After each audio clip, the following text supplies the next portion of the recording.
Hello, everybody. Russ Hatter once again from the Frankfort Parks and Recreation Department. Remember the new call letters? Let's see, what are they? FPRD, Frankfort Parks and Recreation Department. Your assistant curator of historic sites. We are at Cove Spring Park, and you're in luck. You get to come too, by way of television, Cable 10 right now, and then opening on August the 15th. To the public, it's going to be Cove Spring Park. This also coincides with the home and dwelling of our maintenance director for city parks, Mr. Jim McCarty. How you doing, Jim? I'm doing great, Russ. Yeah, how's this? This is kind of a nice deal, you living out here on this park. I'll tell you, Russ, we've got a unique situation with some of our parks that we have on-site people living in the parks. And it's turned out to be a great deal for the city because if you have a problem, if the public has a problem, you have an on-site person living there. And also the guy that lives there also helps maintain the park, so we save the city money. So it's a great situation for the city. You've got a personnel on site if the public has a problem, and we get to save a little money for the city, and that's what it's all about. What does Jim McCarty do in his position as head of maintenance? Well, Russ, I'm in charge of 23 athletic fields. I mean, the people of Frankfort would be surprised how much we've grown in athletic fields. So we have 23 athletic fields that I'm in charge of. We also have 7 major parks that we're in charge of, all the grounds in the parks, and all the maintenance buildings that are in the parks. And basically, I oversee, make sure my employees have the right equipment and the right people to do the job, and make sure we get all the paperwork turned in and buy all the equipment, and keep them happy and jolly throughout the summer. About how many employees do you have, particularly during the summertime when school kids are working with you? Well, we have 5 full-time people, Russ, that work for me, and then in the summer, we hire somewhere between 30 and 35 high school and college kids. You know, we get the college kids around the middle of May when the colleges get out, and then we don't get the high school kids anymore till about the end of May since school season's long. And we really depend on these people. We call them our weekend warriors. They do a lot of the weekend work, so coming in, cleaning the restrooms, dragging in line in the ball fields, and just, you know, doing things in the park on Saturdays and Sundays. And also, Russ, what's been unique for us, I've got 4 retired people that work for me. And they come in and they work like 23 hours a week, and we vary their schedules. And it's been a really great asset having retired people because they're a little more dependable and they do a great job in the park system. So we're very diversified now. We have a lot of people that work for us, and if people don't go around, the city has really grown a lot in its parks and recreation. And that is a big function. We want our parks looking nice. The nicer the parks are, the more people come to Frankfort, the more people spend money, and that's it all turns around. You know, we want people to come to Frankfort and spend money, and if you've got nice facilities, people will come. We've got one more show lined up in this series that we've been doing on Frankfort City Parks, and that will be a program with Jim McCarty and all this crew he's been talking about, taking a look at some of those ballparks and some of the other areas that are part of the fabulous Frankfort Parks and Recreation Department. But again, today we're at Cedar Cove, which was Frankfort's original first city park. A lot of people, when you say Cedar Cove, well, now where is that? Well, let's take a look this way, folks. If you look out behind us here, you'll see the guardrail and traffic going by. That is the, I guess you'd call it the east end of Home Street, turning into Owenton Road. It goes on up the hill here to our right, on up toward Peaks Mill up that way. When you pull into Cove Spring, you'll pull into this road that comes down the hill here. Of course, not far from us is the old Montessori school building, which is over here on our immediate left. And then this may help you identify the location we're at. This beautiful grounds here has a spring that's running all along the right-hand side of the property here. That's Jim McCarty's home base over there, right, Jim? That's where I live, Russ. Let's see, how many folks you got in your family? I've got 2 daughters and a nice wife that I call my keepsaker. If it wasn't for her, I don't know what I'd be doing. But she keeps me in line. Jenny McCarty is my wife. And we got a daughter getting ready to go to school, Emily McCarty. So we've really adjusted this place, Russ, and it's going to be a great park for the people of Frankfort. It's just a unique situation. Is that a badminton or a tennis or a volleyball net? What is that? That's a volleyball net, Russ. Volleyball net. That's a volleyball net. Our main maintenance building is over there, and we've just painted it and everything, gotten it looking good for the big show, August the 15th. But and we're getting ready to plant 27 trees here tomorrow. 27 trees. We're going to plant 27 trees. You know, Andrew Kamek, our urban forester director, is we're going to plant some trees and then really spruce up the park a lot. And we're doing a lot of work. And it's, you know, to do everything we want to do, it's going to be 3 to 5 years down the road to get this park looking like we want because of financial and budget restraints. You can only do so much a year, but the public is really going to enjoy this park, and they're really fortunate to have a piece of land like this in Frankfort, really close to downtown Frankfort. These yellow flags that we see, this is where trees are going to be planted? That's where trees are going to be planted. They're all through the park, and when we go back to the back, you'll see more. We're going to plant back by the falls and everything. I was noticing right back to the left of your house, there's a bunch of, looks like dry stone walls back there. What is that?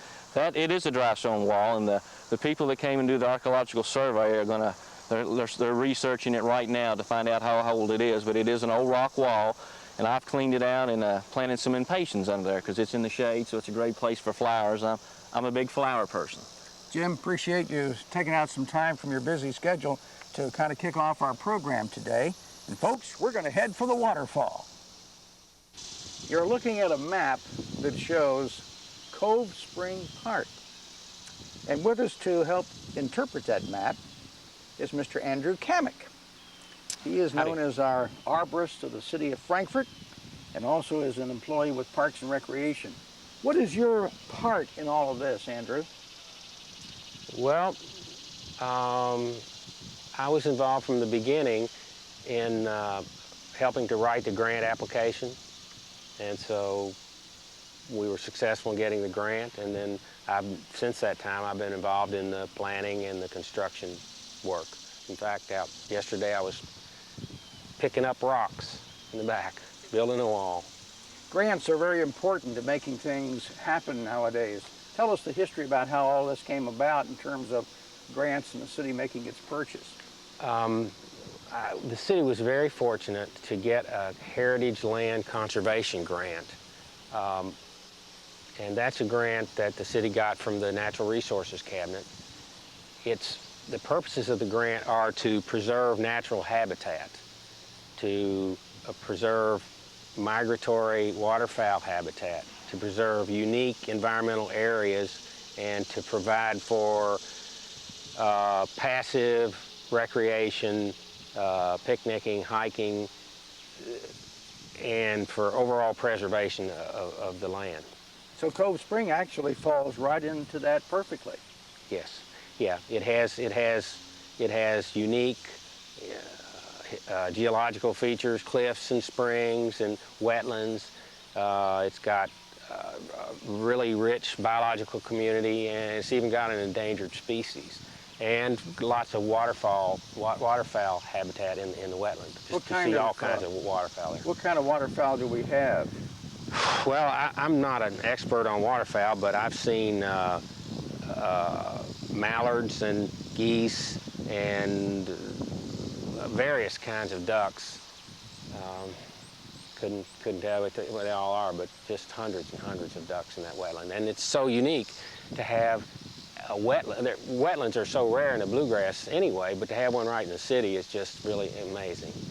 Let's show the people how the map is concentrated. This of course is the Owenton Road here that comes through 127 here, and right. This is north, of course. Yeah. And this is US 127 going north toward Owenton. This is the Thornhill bypass where it crosses US 127. This is Wilkinson Boulevard, and the Capitol Plaza Towers on down here. This is Home Street going back south toward downtown, and we're about 2 miles from the river downtown, closer to the river otherwise. Now, the way you get into Cove Springs is you come out Home Street, or you come out Wilkinson Boulevard, or down the bypass, or down from Owenton. And just beyond the cloverleaf that gets you off of Wilkinson Boulevard, there is an entrance way right here. It's called Cove Spring Road. It's on the right, and it's just a couple hundred yards beyond the overpass there. You come in, you go maybe 75 yards, and on your left as you come in here, there is a gravel road that goes all the way back into Cove Springs. We're right here at the parking lot right now, and we'll be looking around. Here's where you all were originally, at the entrance. This is the residence which was moved from here, where Jerry Hurst lived, the gentleman who sold us the property and was really good about working with the city to try to get this place preserved. I mean, we were very fortunate because he had offers to develop it. And we were lucky to get the grant, and then lucky to get Jerry to be patient with the city until the city could get it together and purchase this. And we're looking at about 50 acres in here. And on the other side of US 127, there's a wetland area. And the city has purchased 28 acres there with the grant. So we've got a wetland here, beaver dams, all kinds of wildlife, turkeys, deer, mink. We've seen mink. Anyway, here's old US 127 that goes up the hill, and we're going to develop an overlook there. We're going to develop an elevated walkway in the wetland. We're developing all kinds of trails in this area here, which go all the way back to the spring, which is one of the larger springs in central Kentucky, which runs all the time, and it feeds this stream. Stream comes down to the old dam where there was originally a reservoir in this area. The stream continues here. Actually, no, the stream goes this way, but there's a pipe that runs all the way from the spring underground, comes out right here, and this is a trout raceway, which Jerry Hurst built. It's concrete, and he raised 25,000 trout there one year because this water coming from the spring underground, the pipe is 54 degrees year-round, which gives us a unique cold water habitat. And then the waterfalls, which is so spectacular, which we'll see in just a minute, comes out of the trout raceway, and then the stream continues on into the wetland. Right now, we're building 2 picnic shelters, one right next to the stream and one a little away from the stream for picnickers. We're going to have an interpretive center to talk about all the history and all the biological resources that we got here in the park. So this will be the main hard use area. And the rest of this area will be passive recreation, hiking, nature observation, and basically people will be on the trails. Now This is going to open August the 15th. Well, then later you're going to feature the trails. Actually, They be ready. Russ, I think we're going to have sort of an opening to thank the Heritage Land Conservation people and to recognize Jerry Hurst and Tammy Hurst who sold the property and preserved the property on August the 15th. The actual public opening will probably be a day or two later. That week. And we'll just have to give you a final date on that. Now we were talking about the trails, and these are the trails. Here again, here's the parking lot, here's the picnic shelter, and here's the waterfall. There's Trout Raceway, and these are trails. This is a trail here that will run up next to the Trout Raceway. This is a trail which will be paved all the way back to the second stream crossing, which will be handicap accessible, and probably, because this is so flat, even though it won't be paved with asphalt or anything, it's probably going to be handicap accessible all the way back here to the spring. And we'll go back to the spring, I guess. And there's a retention basin here, which is built from stone many, many years ago. And then there's an upland trail, which will run up along the side of the hill, which is an old wagon trail, which was already there. And so we won't have to get up there and tear up a lot of stuff to complete this trail. So we really had a lot of this just ready-made stuff.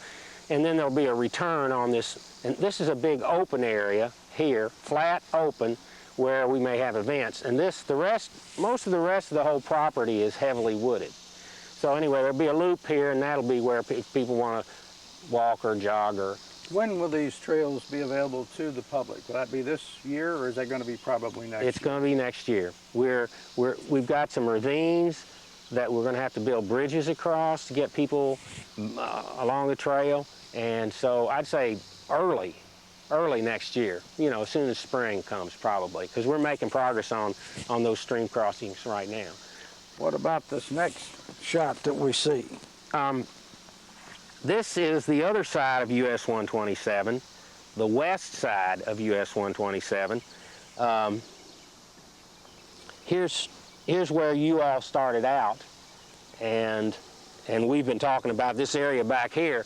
Now we're over on the other side of US 127, and this is the Department of Transportation building where they have a lot of trucks and everything, and the county road department's here. And then all in behind there, this is Wilkinson Boulevard along here. All in behind there is a wetland area, and there are 3 or 4 beaver dams down through there, which make for some open water. Right now, up next to US 127 North there, going toward Oynton this way, this actually, one of the beaver dams blew out in one of these big rains we had this spring, so you don't see as much open water there now. But below that, there are actually a couple or maybe 3 additional beaver dams that have caused this wetland to be there. It was our original intention to have you canoe us through the Cove Spring, underneath the Owenton Road, right on into the wetland area here, but lack of rain has caused the Cove Spring Creek, anyway, area to be rather dry. Well, and the beaver dam blowing out. Right, the combination has kind of made it impossible. Yeah. But we still have a nice wetland area in there, and it's a real resource, and it's so unique, and we're preserving that. So we're going to have probably an overlook, and we're going to have some trails winding around in the wetland area, the area that it doesn't stay permanently wet. And then there'll be an elevated walkway which will go out into and be over the open water. That should be real interesting. And we're hopeful that we'll have a lot of kids. Educational events. Field trips. Yeah, and actually we've talked to some people about research in the wetland and with the trout, with the cold water resource. Well, let's head up to the waterfall, folks, and take a look and see just exactly what we've got here at Cove Spring. Right now, ladies and gentlemen, we're in one of the coolest places in Frankfort. This is the waterfall at Cove Spring Park. Isn't it beautiful? Take a look.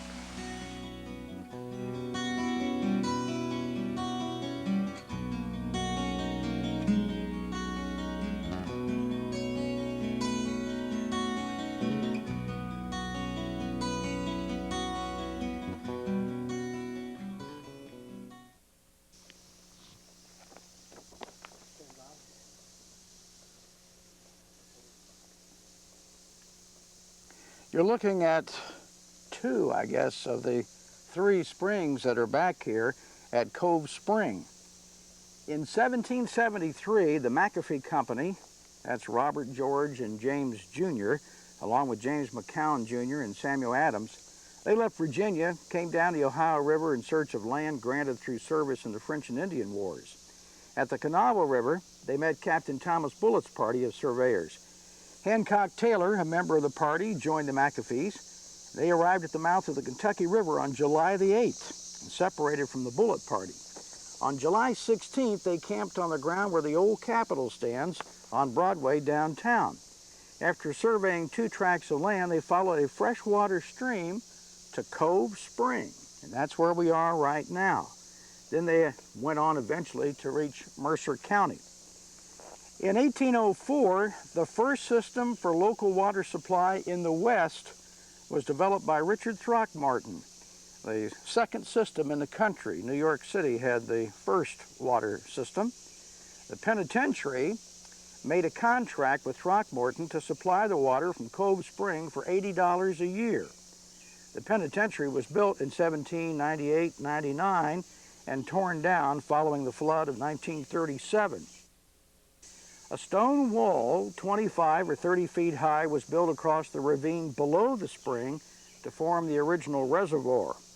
A stone house, which you're looking at now, 20 to 30 feet high, was built around the two large springs. Now this, of course, is no longer standing. We just have the foundation to this old stone house. They used 10-foot cedar logs about 6 or 8 inches in diameter, cut from the surrounding hills, which had been bored through with a 1.5 to 3 inch auger and then connected with wooden pins. One end was shaped comparatively to a sharp point, and the other end was reamed so that the sharp end would fit into the reamed end. The pipeline ran embedded in the cold water at first, but eventually was raised, resting upon supports 3 feet above ground. It crossed the meadow into the penitentiary and then on into town. The location of the spring that you're looking at now is at the very end of Cedar Cove Park. The walls around us here, covered by trees and fauna. Schenkel Lane is right above us to give you an idea of where we're located. Now the spring, while you can't really see it, it is raging beneath us, under the ground.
Throckmorton's idea of creating a dam and reservoir really wasn't too successful. He got paid $80 a year, so consequently he kind of went out of business. And then in 1805, the Frankfort Water Company was incorporated with John Brown, William Trigg, and Achilles Sneed as incorporators.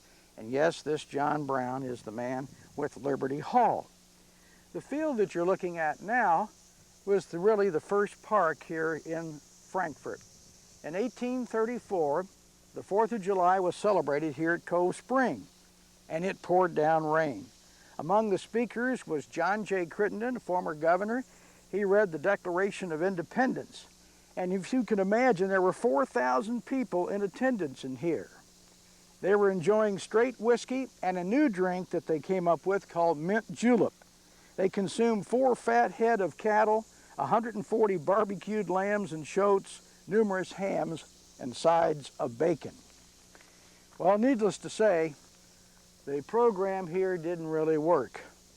In 1879, hoping to enlarge this reservoir, the city awarded John Haley a contract to build a new dam, consisting of a huge 200-foot-long wall of masonry, 35 feet high and 10 feet thick at the bottom and 3 feet at the top, with a heavy backing of earth. The dam was built on a limestone foundation.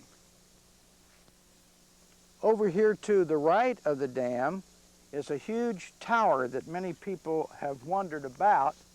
This tower that you're viewing here is nothing but a drainage tower. That was how high the dam actually was. So when it got too full, the water would go back down inside the tower and go out into the stream.